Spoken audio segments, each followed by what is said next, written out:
এবার খুব গুরুত্বপূর্ণ একটা পয়েন্ট নিয়ে আমরা কথা বলবো, সেটা হচ্ছে জাকাত যোগ্য সম্পদ কি কি। সব সম্পদে জাকাত আসে না, আপনার ব্যবহৃত জিনিসপত্রের উপর জাকাত আসে না। কি কি বিষয়ের উপর জাকাত আসে, অর্থাৎ যেদিন আপনি জাকাতের হিসাব করতে বসবেন ওই দিন কোন কোন জিনিসকে আপনি জাকাতের আওতাভুক্ত করবেন, যেটাকে বলে জাকাতেবল অ্যাসেট, সেগুলো কি কি আমরা সেগুলো একটু শুনি। তার মধ্যে 1 নম্বর হচ্ছে সোনা রূপা। আপনি যেদিন জাকাতের হিসাব করতে বসবেন যে আজকে আমার জাকাত পে করার ডেট, তখন আপনার আশেপাশে, আপনার আওতায়, আপনার আন্ডারে যত সম্পদের মালিক আপনি আছেন সবগুলো হিসাব করতে হবে। তখন আপনি প্রথমে হিসাব করবেন যে আপনার সোনা রূপা আছে কিনা, ইন এনি ফর্ম, যে কোনো ফর্মে, স্বর্ণ বা রৌপ্য যদি জুয়েলারি আকারে থাকে সেটা হিসাব করবেন। বার থাকে গোল্ডের অনেকের কাছে, বিস্কিট, 999-এর বার, অর্থাৎ একেবারে দ্য ফাইনেস্ট গোল্ড, 24 ক্যারেটের গোল্ড দিয়ে বার তৈরি করা হয় বিস্কিট, এগুলো অনেকের কাছে থাকে, এটার পুরো দাম হিসাব করতে হবে। অথবা জুয়েলারি থাকলে হিসাব করতে হবে। অনেকে শখ করে স্বর্ণের প্লেট, গ্লাস এগুলো ইউজ করেন, এগুলো ধরতে হবে। শখ করে অনেকে স্বর্ণের কলম কিনেছে, এরকমও শুনেছি। স্বর্ণের ঘড়ি ইউজ করে অনেকে। গোল্ডের, সিলভারের যত কিছু আছে এটা আপনাকে ধরতে হবে। অল আর জাকাতেবল অ্যাসেট। আচ্ছা, এরপর ক্যাশ টাকা। যেদিন জাকাত হিসেব করবেন পকেটে আছে কত, ওয়ালেটে আছে কত, ড্রয়ারে আছে কত, আলমারিতে কত, ব্যাংকে আছে কত, সেভিংস অ্যাকাউন্টে কত, কিংবা কারেন্ট অ্যাকাউন্টে কত, এগুলো সব হিসাব করতে হবে।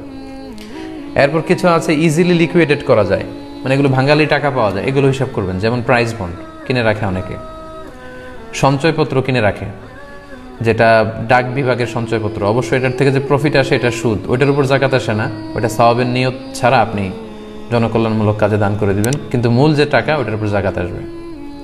ফিক্সড ডিপোজিট থাকে, ডিপিএস থাকে, ইন্স্যুরেন্স করা থাকে অনেকের, হেলথ ইন্স্যুরেন্স, লাইফ ইন্স্যুরেন্স, বিভিন্ন ধরনের ইন্স্যুরেন্স, এগুলো কিন্তু আপনাকে হিসাব করতে হবে।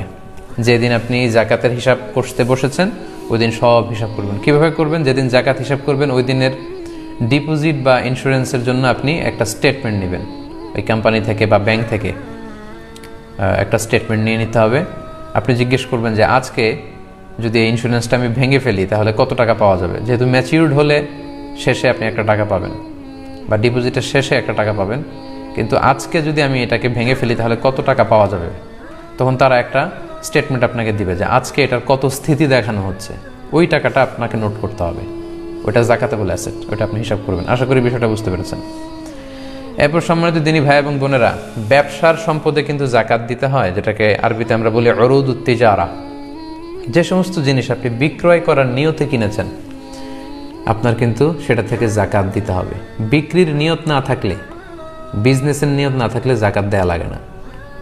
যেমন আপনি স্থাবর সম্পদ বাড়ানোর জন্য ফ্ল্যাট কিনেছেন, কেনার সময় আপনি এমন নিয়ত করেননি যে আপনি ভাড়া দিবেন, অথবা এমন নিয়ত করেননি যে আপনি এটা বিক্রি করবেন বেশি দাম পেলে, শুধু কিনে রেখেছেন আপনার রিয়েল এস্টেট বা স্থাবর কিছু সম্পদ বাড়ানোর জন্য, সেটার কোনো জাকাত নেই।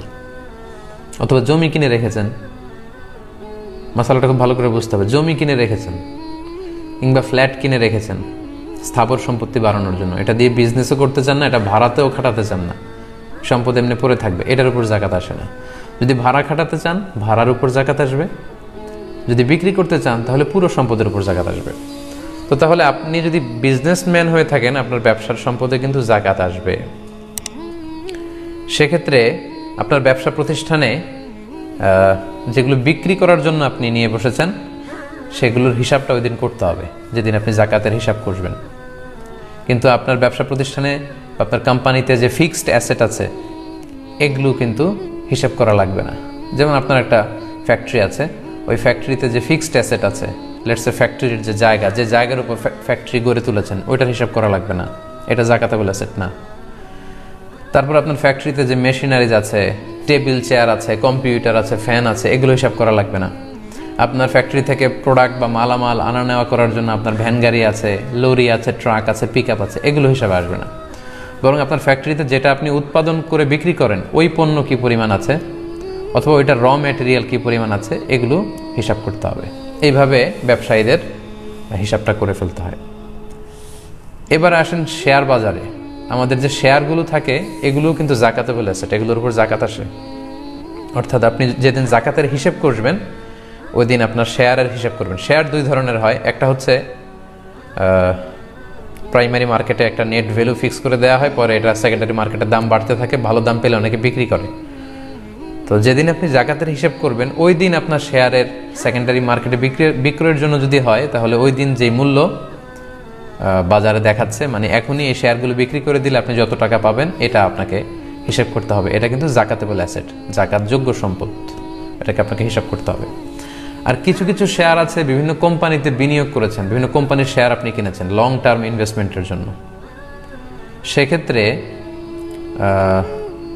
আপনার যেটা হিসাব করতে হবে যে ওইখানে আপনার অ্যাকাউন্টসে বা ফিনান্স সেক্টরে জানতে হবে যে পুরো কোম্পানিতে জাকাতেবল অ্যাসেট কতটুকু আছে, কত পার্সেন্ট। বড় কোম্পানিগুলোতে জাকাতেবল অ্যাসেট কত পার্সেন্ট আছে এই হিসাবটা বের করে আপনার শেয়ারে কতটুকু জাকাতেবল অ্যাসেট পড়ে সেটা আপনাকে নোট করে নিতে হবে। এগুলোর ক্ষেত্রে যে শেয়ার বিক্রির ক্ষেত্রে, পণ্য বিক্রির ক্ষেত্রে বিক্রয় মূল্য বাজারে নিয়ে বিক্রয় করলে আপনি যত টাকা পাবেন ওইটা ধরা হবে। যেমন আমার বোনদেরকে আমি বলি, আপনারা যখন আপনাদের